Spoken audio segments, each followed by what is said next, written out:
आपणा सर्वांचं आपल्या कट्टा इंजिनियर्स या युट्यूब चॅनलवरती सहर्ष स्वागत. शिकताय ना, शिकायलाच पाहिजे. आज आपण या व्हिडिओमध्ये इंजिनिअरिंग मेकॅनिक्स या सब्जेक्ट मधील सिंपल लिफ्टिंग मशीन यातील सिंपल एक्सेल अँड व्हील याचा वेलॉसिटी रेशो व्हीआर फॉर्म्युला कसा येतो हे या व्हिडिओमध्ये पाहणार आहोत. तर सर्वप्रथम हा जो काही गिव्हन डायग्राम आहे याचं स्ट्रक्चर कसं आहे, हा वर्क कसा करतो आणि वेलॉसिटी रेशो व्हीआर कसा येतो, या तीन गोष्टी आपल्याला पाहिजेत. एक म्हणजे स्ट्रक्चर, दुसरं म्हणजे वर्किंग आणि तिसरं म्हणजे फॉर्म्युला. तर याचं स्ट्रक्चर सर्वात पहिल्यांदा समजावून घेऊया. हा काय दिलेला आहे, त्यांनी आपल्याला एक रॉड दिलेला आहे. तो इथं आपण असा ड्रॉ करण्याचा प्रयत्न करूया. हा रॉड दिलेला आहे. त्याचप्रमाणे ऍक्सेल अँड व्हील एकमेकाला कशा आहेत, रिजिडली फिक्स आहेत. इथं ड्रॉ करण्याचा प्रयत्न करूया. हा ऍक्सेल आणि हा व्हील. हा जेवढा शाफ्टचा डायमीटर आहे तेवढाच इथं इंटरनल डायमीटर याचा असणार आहे. तो सुद्धा इथं ड्रॉ करण्याचा प्रयत्न करूया. हे दोन्ही एकमेकाला कशा आहेत, रिजिडली फिक्स आहेत. हा जर क्लॉकवाईज फिरत असेल तर हा सुद्धा क्लॉकवाईज फिरणार. हा अँटी क्लॉकवाईज फिरत असेल तर हा सुद्धा अँटी क्लॉकवाईज फिरणार. दोन्ही एकमेकाला कशा आहेत, अटॅच्ड आहेत. हा जसा फिरेल तसा हा सुद्धा फिरणार आहे. हा जर असा फिरला तर हा सुद्धा सेम डायरेक्शनला फिरणार आहे. दोन्ही एकमेकाला कशा आहेत, रिजिडली फिक्स आहेत. काय करूया, हा यामध्ये इन्सर्ट करूया आणि एकदम टाईट करूया. म्हणजेच कसं होणार बघा, काहीतरी डायग्राम होणार. म्हणजे बघा, हा ऍक्सेल हा व्हील, हा ऍक्सेल आणि हा व्हील आणि हा काय आहे, रॉड आहे. हा रॉड, याला काय केलंय, साईडला बॉल बेरिंग लावलेले आहेत. बॉल बेरिंग कशासाठी लावलेले आहेत, तर एकदम स्मूथली रोटेट होण्यासाठी आपण काय केलेला, बॉल बेरिंग लावलेले आहेत. जर का बॉल बेरिंग नसतं तर काय झालं असतं, एकमेकाला घासलं असतं. घासून काय झालं असतं, फ्रिक्शन जास्त झालं असतं. आणि फ्रिक्शन जर का जास्त झालं असतं तर इफिशियन्सी आपल्याला काय भेटणार आहे, कमी भेटणार आहे. परंतु जर का आपण इथं बॉल बेरिंग लावलं तर काय होणार, हा जो काय रॉड आहे तो एकदम स्मूथली काय होणार आहे, रोटेट होणार आहे. स्मूथली रोटेट झाल्यामुळे फ्रिक्शन कमी होणार आणि फ्रिक्शन कमी झाल्यामुळे काय होणार, याचा जी काही इफिशियन्सी आहे ती काय होणार आहे, वाढणार आहे. म्हणून इथं आपण काय केलंय, बॉल बेरिंगचा यूज केलेला आहे. म्हणजे स्ट्रक्चर मध्ये बघा काय केलंय, एक शाफ्ट दिलेला आहे. शाफ्ट वरती बॉल बेरिंग लावलेले आहे दोन्ही एंडला. त्यामुळे काय होतंय, शाफ्ट एकदम स्मूथली फिरतोय. ह्या शाफ्ट वरती काय माउंट केलंय, ऍक्सेल अँड व्हील, जे की एकमेकाला रिजिडली फिक्स आहेत. आणि हा ऍक्सेल अँड व्हील या जो काही शाफ्ट आहे त्यावरती काय केलेला आहे, फिक्स केलेला आहे. त्याचप्रमाणे बघा, व्हील वरती स्ट्रिंग आहे, ऍक्सेल वरती स्ट्रिंग आहे. ह्या दोन्ही वेगवेगळ्या दोऱ्या आहेत. आणि जो काही व्हील आहे त्यावरती आपण एफर्ट पी लावणार आहे आणि जो काही ऍक्सेल आहे त्याच्या साहाय्याने काय करणार आहे, लोड लिफ्ट करणार आहे. हा काय झाला, स्ट्रक्चरचा पार्ट झाला. आता वर्किंग बघा, हा जो काही व्हील आहे याच्यावरती काय करणार आहे, आपण एफर्ट पी लावणार आहे आणि जो काही ऍक्सेल आहे त्याच्या साहाय्याने लोड डब्ल्यू लिफ्ट करणार आहे. मग जर का आपल्याला लोड डब्ल्यू लिफ्ट करायचं असेल तर एफर्ट पी काय करावं लागेल, खालच्या डायरेक्शनला ओढावं लागेल. एफर्ट पी खालच्या डायरेक्शनला लावल्यानंतर काय होणार, लोड डब्ल्यू आपला वरच्या साईडला जाणार. म्हणजे स्ट्रिंग वरती काय इफेक्ट होणार, ही जी काय स्ट्रिंग किंवा दोरे आहे ती काय होणार आहे, सेल पडणार आहे म्हणजेच अनवाउंड होणार आहे. आणि ऍक्सेल वरती काय होणार आहे, वाउंड होणार म्हणजेच काय जाणार आहे, गुंडळी जाणार आहे. म्हणून काय होणार, एफर्ट पी खालच्या डायरेक्शनला आला तर लोड डब्ल्यू वरच्या साईडला लिफ्ट होणार आहे. म्हणजेच दोन्ही कशा असतात, एकमेकाला ऑपोजिट इन डायरेक्शन. हे झालं वर्किंग. आता याचा फॉर्म्युला डिराईव्ह करूया. आपल्याला वेलॉसिटी रेशोचा फॉर्म्युला माहित आहे. Simple lifting machine all formula यामध्ये आपण वेलॉसिटी रेशोचा फॉर्म्युला डिटेलमध्ये पाहिलेला आहे. तर वेलॉसिटी रेशो म्हणजे काय असतं, distance travel by effort divided by distance travel by load. मग आता बघा, इथं एफर्ट आहे, इथं लोड आहे. ह्या एफर्टनं किती डिस्टन्स ट्रॅव्हल केलं डिवाइडेड बाय ह्या लोडनं किती डिस्टन्स ट्रॅव्हल केलं, तो म्हणजे काय असणार आहे, वेलॉसिटी रेशो व्या. मग बघा, when the effort will complete one revolution, ज्यावेळी हा एफर्ट विल याचं वन रिव्हॉल्युशन कम्प्लीट करणार त्यावेळी ऍक्सेल सुद्धा त्याचं वन रिव्हॉल्युशन कम्प्लीट करणार. मग वन रिव्हॉल्युशन कम्प्लीट केल्यानंतर डिस्टन्स ट्रॅव्हल बाय एफर्ट किती असणार आहे आणि डिस्टन्स ट्रॅव्हल बाय लोड किती असणार आहे, एकदा बघूया.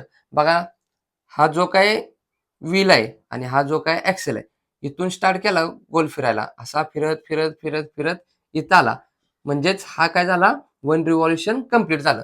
ज्यावेळी हा वन रिव्हॉल्युशन कम्प्लीट करेल त्यावेळी काय होणार, हा सुद्धा याचा वन रिव्हॉल्युशन कम्प्लीट करणार आहे. हा काय आहे, कॅपिटल डी, हा काय आहे, स्मॉल डी.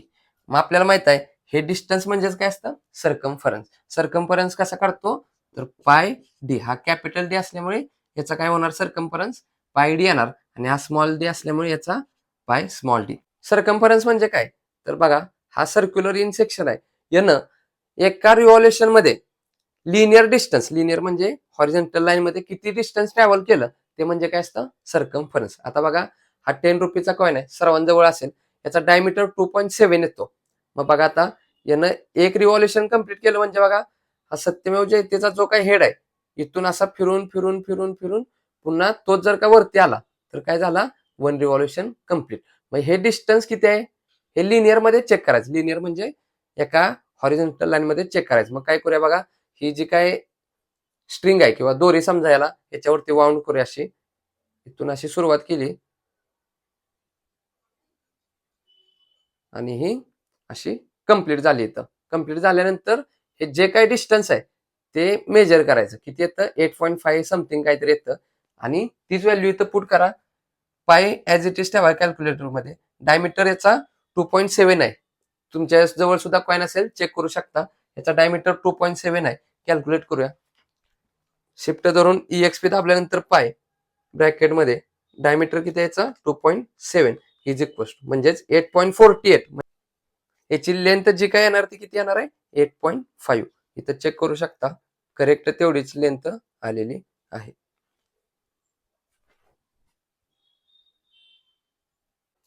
म्हणून सर्कम्फरन्स किती येणार, हा जो काही व्हील आहे याचा डायमीटर किती आहे कॅपिटल डी.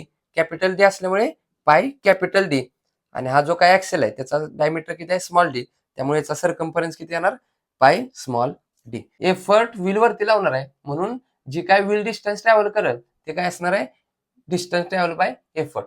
आणि लोड कशावरती आहे ऍक्सेल वरती आहे म्हणून ऍक्सेल जेवढं काय डिस्टन्स ट्रॅव्हल करेल ते काय असणार आहे distance travel by load bye D. मग बघा व्हेलॉसिटी रेशो म्हणजेच काय असतं distance travel by effort divide by distance travel by load.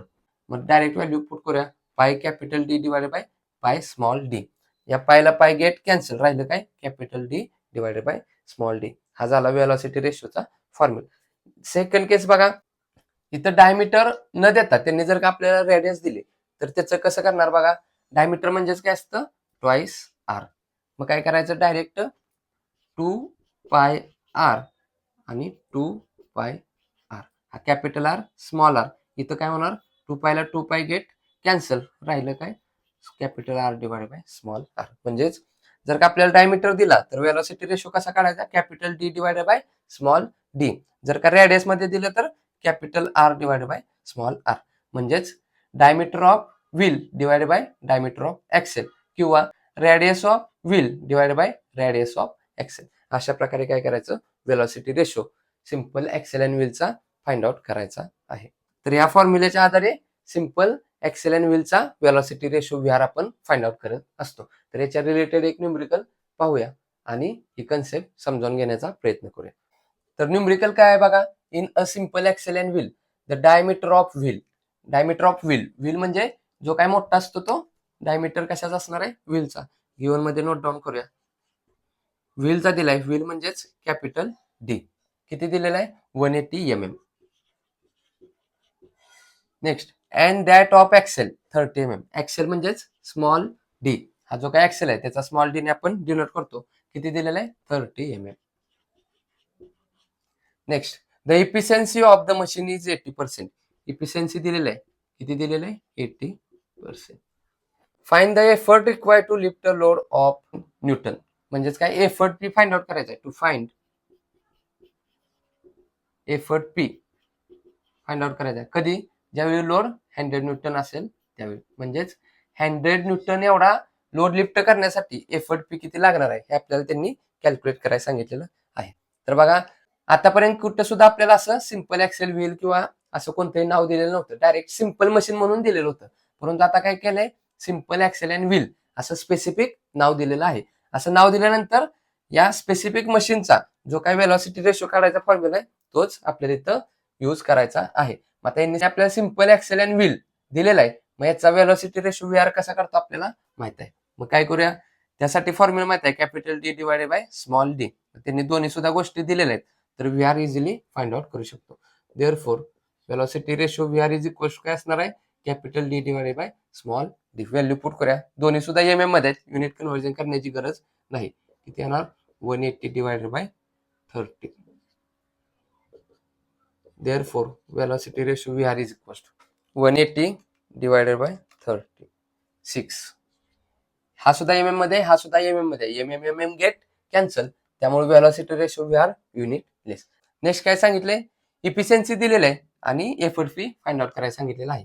मग इफिशियन्सीसाठी आपल्याला फॉर्म्युला माहित आहे, काय असतो, output divided by input into 100. परंतु आउटपुट इनपुट इथे दिलेलं नाही, त्यामुळे नेक्स्ट फॉर्म्युला वापरायचा कोणता असतो, mechanical advantage M A divided by velocity ratio V R into 100. आता मेकॅनिकल ऍडव्हान्टेज आपल्याला माहित आहे का, नाही माहित. व्हेलॉसिटी रेशो वी आर इथं फाइंड आउट केलेलं आहे. इफिशियन्सी दिलेलं आहे, म्हणजे यात इफिशियन्सी माहित आहे, व्हेलॉसिटी रेशो माहित आहे, एम ए माहित नाही, तर काय करूया, एम ची व्हॅल्यू फाइंड आउट करूया. हा एम ए काय करूया, एका साईडला ठेवूया, बाकी सर्व टर्म दुसरीकडे पाठवूया. म्हणजे काय होते बघा, हा वी आर इकडे डिवाइड आहे, इकडे आल्यानंतर काय होणार, इंटू होणार. Therefore mechanical advantage M is equal to V R divide इकडे आल्यानंतर इंटू, म्हणजेच काय इफिशियन्सी इंटू वी आर. आणि हा 100 काय इकडे इंटू आहे, इकडे आल्यानंतर काय होणार, डिवाइड होणार. व्हॅल्यू पुट करूया. इफिशियन्सी किती दिलेली त्यांनी, 80%, into velocity ratio V R find out केलेला आहे, किती आहे, 6 divided by 100. Therefore mechanical advantage M A easily find out करू शकतो, किती आहे, 80 इंटू 6, किती आलं, 480 डिवायडेड बाय 100, म्हणजेच किती आलं, 4.8. मेकॅनिकल ऍडव्हान्टेज एम ला सुद्धा युनिट नसतं, युनिट लेस. आपल्याला त्यांनी काय फाइंड आउट करायला सांगितलंय, एफर्ट पी. आपल्याला मेकॅनिकल ऍडव्हान्टेज एम ए साठी फॉर्म्युला माहित आहे, काय असतो, mechanical advantage is equal to load W divided by effort P. Mechanical advantage माहित आहे, एफर्ट पी फाइंड आउट करायचा आहे, लोड डब्ल्यू त्यांनी दिलेला आहे, म्हणजेच आपल्याला काय करायचं आहे, unknown value P find out करायचे. ही एका साईडला ठेवूया, बाकी सर्व टर्म दुसरीकडे शिफ्ट करूया. हा इकडे डिवाइड आहे, इकडे आल्यानंतर काय होणार, इंटू, आणि याला एम ए काय इंटू, इकडे आल्यानंतर divide. Therefore effort P is equal to काय होणार, load W divided by mechanical advantage M. Value put करूया, डब्ल्यू दिलेला आहे 100 newton divided by M A find out केलेला आहे 4.8. देअरफॉर एफर्ट पी किती येणार आपला आन्सर, 100 डिवायडेड बाय 4.8. किती आन्सर आलं, 20.833. आणि एफर्ट आहे, एफर्टचं युनिट काय असणार, न्यूटन. इथं काय व्हॅल्यू न्यूटन मध्ये आहे, म्हणून इथं काय येणार, न्यूटन मध्ये आन्सर येणार. तर न्यूमरिकल मध्ये विचारल्याप्रमाणे एफर्ट फी कॅल्क्युलेट केलेलं आहे. त्याचप्रमाणे या व्हिडिओमध्ये आपण काय काय पाहिलं, की जी काही सिंपल ऍक्सेल अँड व्हीलची डायग्राम होती, त्याचं स्ट्रक्चर, याचं working, effort P, low W, opposite in direction, हे काय होणार आहे, अनवाउंड होणार, हे काय होणार आहे, वाउंड होणार आहे, हे काय वर्किंग होतं. त्याचप्रमाणे जो काय त्याचा फॉर्म्युला होता, तो आपण velocity ratio V R is equal to कसं असतं, capital D divided by small D, म्हणजे diameter of wheel divided by diameter of axle. अशा प्रकारे याचा फॉर्म्युला पाहिलेला आहे. त्याचप्रमाणे सिंपल ऍक्सेल अँड व्हील यावर डिपेंड एक न्यूमरिकल सुद्धा पाहिलेलं आहे. या व्हिडिओच्या रिलेटेड जर काही डाऊट असेल, काही समजले नसतील गोष्टी, तर नक्की कमेंटद्वारे कळवा. हा व्हिडिओ आवडला असेल तर नक्की या व्हिडिओला लाईक करा. या गोष्टी जास्तीत जास्त आपल्या मित्रांपर्यंत शेअर करत चला, जेणेकरून आपल्यासोबत आपल्या मित्रांचाही चांगला फायदा होईल. अजून आपल्या कट्टा इंजिनियर्स या युट्यूब चॅनलचा सबस्क्राईब केले नसेल तर सबस्क्राईब करून समोरील बेल आयकॉन दाबा, जेणेकरून असेच नवनवीन व्हिडिओ तुम्हाला सर्वात अगोदर पाहता येतील. तर पुन्हा भेटू यातीलच डिफरंट टाईप घेऊन. तोपर्यंत आपल्यासोबत आपल्यांची काळजी घ्या. धन्यवाद.